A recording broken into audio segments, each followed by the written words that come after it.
Welcome to FOMO Consulting for your daily AMC stock analysis video on Saturday, May 22nd. Ladies and gentlemen, the squeeze is close. We are closer than you think. The apes are winning, the diamond hands are winning, and most importantly, the retail investor is winning. So if you find this video informative and entertaining, please like, share, comment, and certainly subscribe. It is a newer channel, and I would appreciate the support. Let's get into the video. So as always, I like to start out with a thank you to everyone who has liked, shared, commented, and subscribed. It means the world to me. Thank you. So let's start with a quote by George Burns. Look to the future, because that is where you will spend the rest of your life. No truer words. We are certainly all looking to the future, near and far, hoping for a better life, a lucrative life, prosperity, and certainly change. So no doubt these words are relevant. So let's look at the broader market. Overall, mixed day. The chart you see is NASDAQ, where we are most associated with. Down, had a pretty hard sell-off beginning of the day, consolidated a little bit, and then had yet another sell-off. And AMC followed that pretty much throughout the day.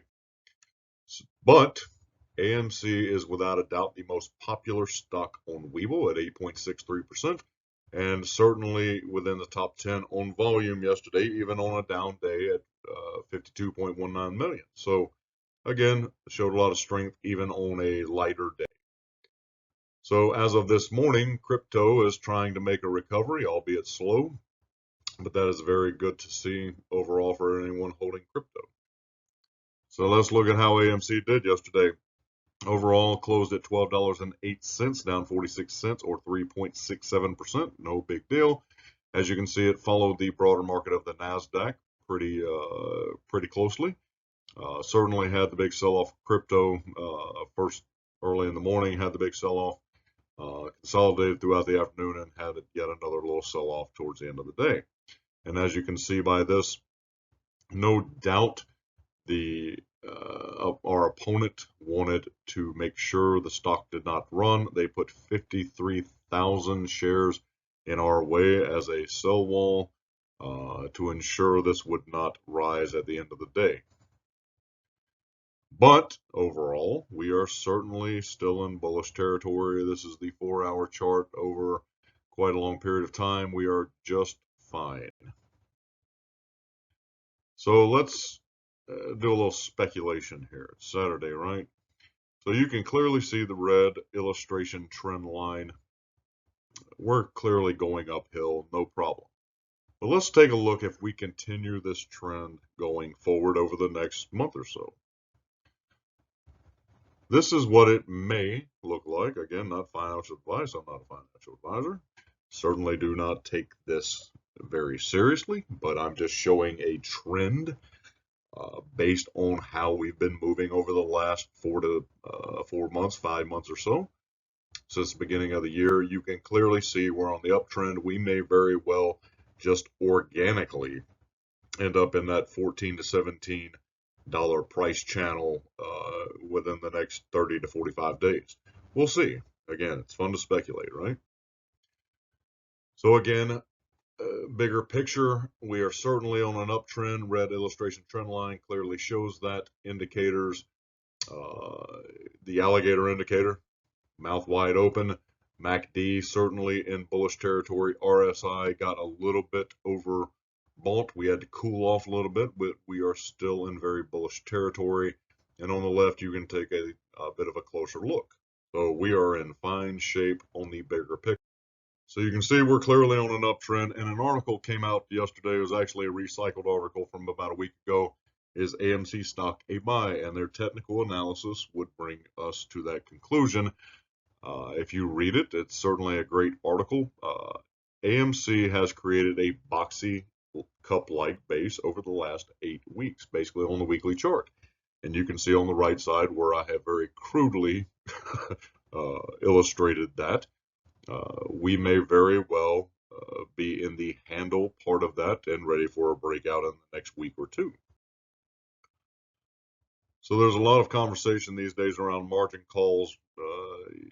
Yes, no, maybe, who knows? A lot of speculation, but I want to pull some real data of what this looks like. So you can clearly see over the last year or so, we were at the left-hand side around $550 billion in total margin debt in the stock market.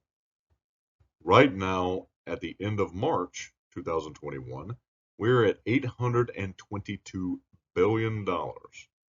That's a lot of coin, ladies and gentlemen. Let's look at this a little deeper. So let me show you a chart from Advisor Perspectives. Fantastic website, great due diligence, fantastic DD. Take a look at it. It goes a little more in depth than I'm going to show you, but overall, this chart goes back to 1980. You can see the blue trend line is the S&P 500 and how it's grown exponentially over time, especially over the last 10 to 15 years. The red areas that you see are the negative credit balance for margin debt. Green is positive credit balance for margin debt.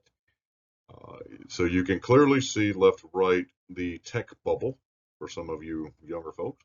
That's when it burst. So you can see the leveraging that was going on at that time. Then you see yet another smaller run up to the housing bubble. The bubble burst, and we certainly know how that went. But since that point, over the last 15 years or so, now you see the exponential growth of the negative credit balance on margin. It's scary to say the least. Let me give you a different perspective. Now, going back to 1995, now you can see how it follows the S&P trend line. Certainly, tech bubble, heavy margin, burst. Housing crisis, run up, burst. Look at how much negative margin debt there is right now on the market associated with just the S&P 500. So as everyone is clamoring for margin calls, this, that, and the other, keep very, very mindful that this may not end well for a lot of people. If you start margin calling based on this amount of debt, this picture speaks 1,000 words, right? Which is exactly why the DTCC, SEC, all these rules and regulations are being very, very carefully implemented and very well thought out, because overall they're well aware of what's going on. They are certainly trying to protect financial markets. There is a lot of risk that you're looking at. So let's look at what margin calls look like. This is the Archegos recent margin call on Viacom. Basically went from $102 a share on one day, plummeted down to about 40. One day, one margin call. That is substantial, right? So let's dig a little deeper. So this is Citigroup, and I've shown this before, but the newer audience. This is what happened to Citigroup during the housing crisis. They were trading at $570 a share. Less than a year, they were trading at $9.70 a share. AIG, nearly $1,300 a share. Shortly after, they trickled down and then they fell off a cliff down to $2.95 per share. Morgan Stanley, popular name, $84 down to $8.25. Bear Stearns, absolute class, hedge fund, didn't end well, bankruptcy. Lehman Brothers, certainly fell off a cliff, bankruptcy, hedge fund. We just need to be very patient and let the rules and regulators go into place and do their job. They are boxing in our opponent. It is clear. It might take a little more time, but it is being carefully thought out to protect the overall financial market. And I, for one, will be happy if we do not have this, because I lived through this like many, many people, and this affected many people's lives. So let's look at AMC versus Cinemark. So all logic would tell you AMC should be outperforming Cinemark on the stock market, and due to the opening earlier, they have more revenue. They have twice the amount of screens nearly. They are nearly twice the size. Everything would point to AMC being a better investment, right? But we all know we've been fighting just to get above $10 due to the heavy shorting, and certainly Cinemark has been running up nicely over the last 6 months, recovering well, and they are trading in the low 20s. The big difference is, as you can see in the yellow arrows at the top, Cinemark is nearly 103% held by institutions on the free float. AMC is nearly 28%. So when you hear the retail investor owns the float, the apes own the float, that is exceptionally true as in regards to AMC. But if you look a little further down, you'll see where Vanguard and BlackRock in both companies are the largest shareholders, certainly institutions. But if you look on the far right, you'll see in the red arrows, guess who? So Cinemark is relatively heavily shorted. It's around 22% short interest right now, but it has been performing very well over the last 6 months as a recovery play. It has been consolidating for probably about the last month, but overall still very healthy looking stock. AMC, as you know, has been highly manipulated and pounded down by the shorts. So again, interesting look, right? So let's look at Cinemark's chart, as you can see. So bit of consolidation, but still very, very much on the uptrend. We know what's going on with AMC.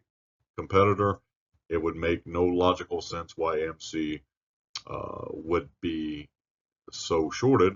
But if you look at who's investing in AMC versus Cinemark, that tells a different story.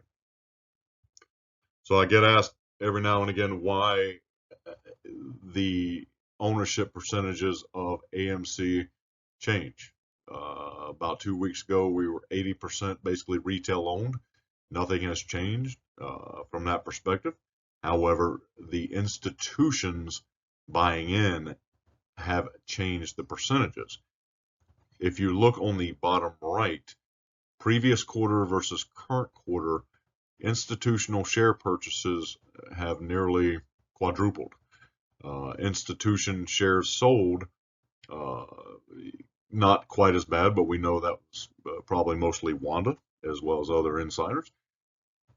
Net institutional shares purchased, as you see, over 3 times. Change in ownership percentage has gone up over double.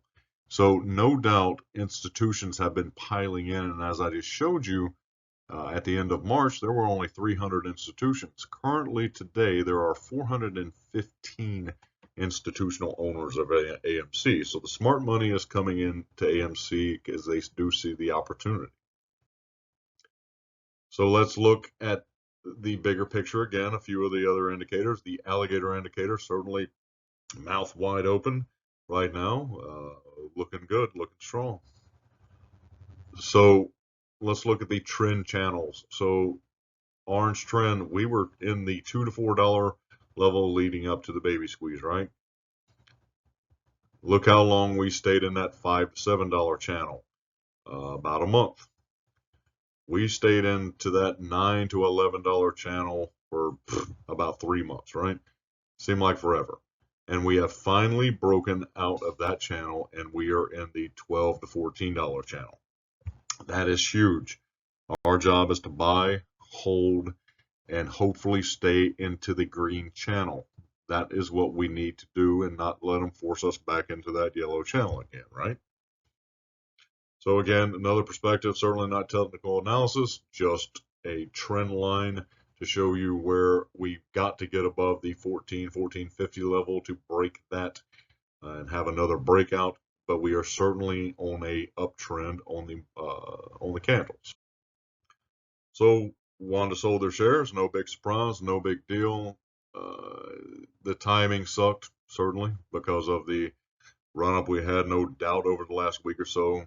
Some of that additional selling pressure on the stock did not help us, probably halted somewhat of our momentum and our run. But overall, that is done. That is over with. They own 10,000 shares now. No big deal. It's one less thing to worry about. So I think this is big news. United Maritime Capital LLC buys ProShares Trust. They added their positions of AMC. Again, smart money, right? Give yourself a chuckle. Goldman's group of hedge fund VIP stock matches worst drop ever. Facebook now tops the list. Hedge funds match their biggest 3-month fall on record. Zero Hedge reports. Check out the article. So what is big news is BTIG LLC is being sued by the SEC. Go figure, right? But if you look very closely in the SEC filings, BTIG is owned by Condor Trading LP, the parent, and Goldman Sachs. So again, dig in the details, find the data, find the truth. So we've had a lot of dark clouds, a lot of storm clouds to fight over the last several months. We've had all the negative hit articles. We've had the FUD and certainly all the bots and you name it. They've been out there over the last several months, right? We've had the 500 million share vote count out, for 6 weeks, 2 months or whatever. A lot of chatter around that, a lot of concern around dilution. We certainly over the last year have had to deal with COVID-19. We're not exclusive to that, but how it affected AMC's business.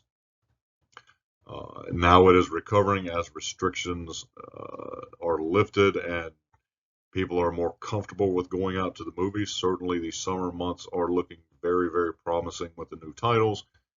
We've had Wanda, the threat that those shares were going to be sold, and the 43 million share at the market offering that just recently completed.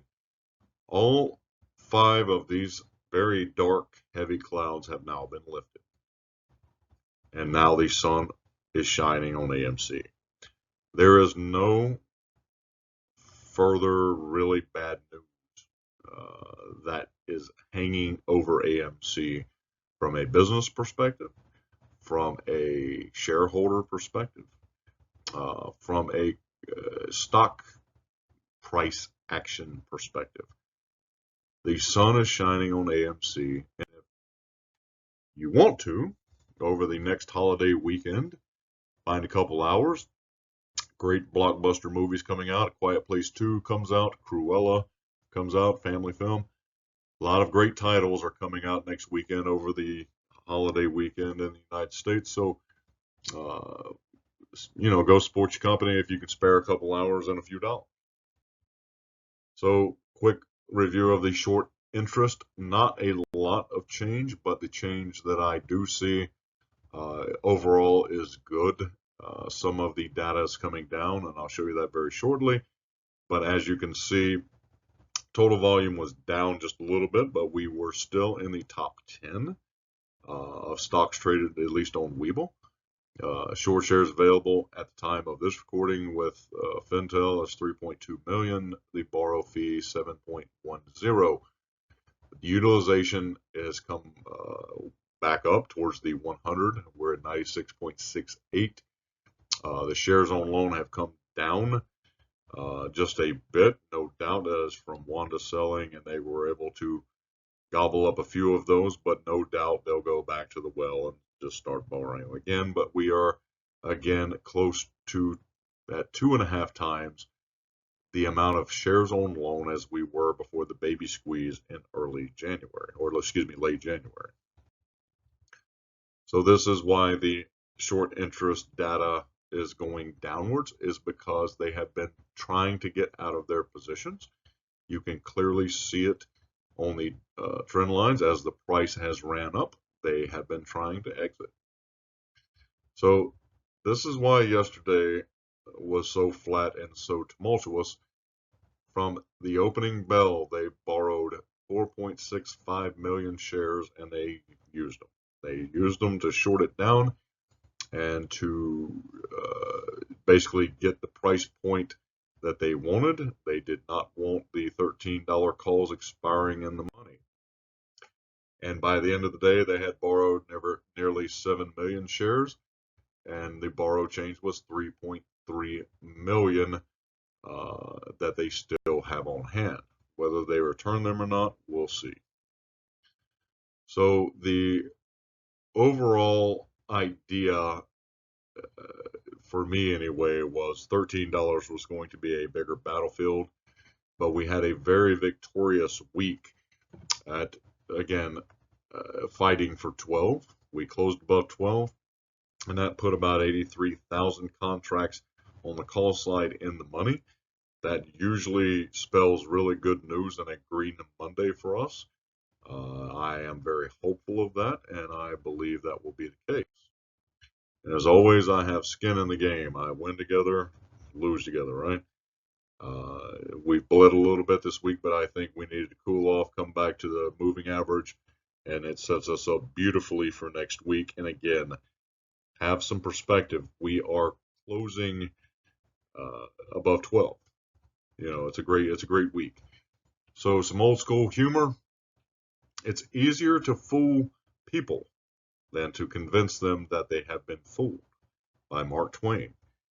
No doubt there is a lot of speculation. There's a lot of information out there on the different social media platforms and elsewhere. Stick to the facts. Stay grounded in the truth. And I believe you will believe, as I believe, that AMC is a solid play regardless of a squeeze, but I do believe the squeeze is close. SEC rules and regulations are coming out, and I believe it sets us up very, very nicely over the next couple of weeks. So, most importantly, just stick to the facts, right? So, as always, I want to thank you for watching. I hope you have a wonderful weekend. And if you found the video informative and entertaining, please like, share, certainly comment, and subscribe. And again, it's a newer channel, and I would appreciate the support. But as always, I hope your life is full of green candles. Take care. I'll talk to you soon.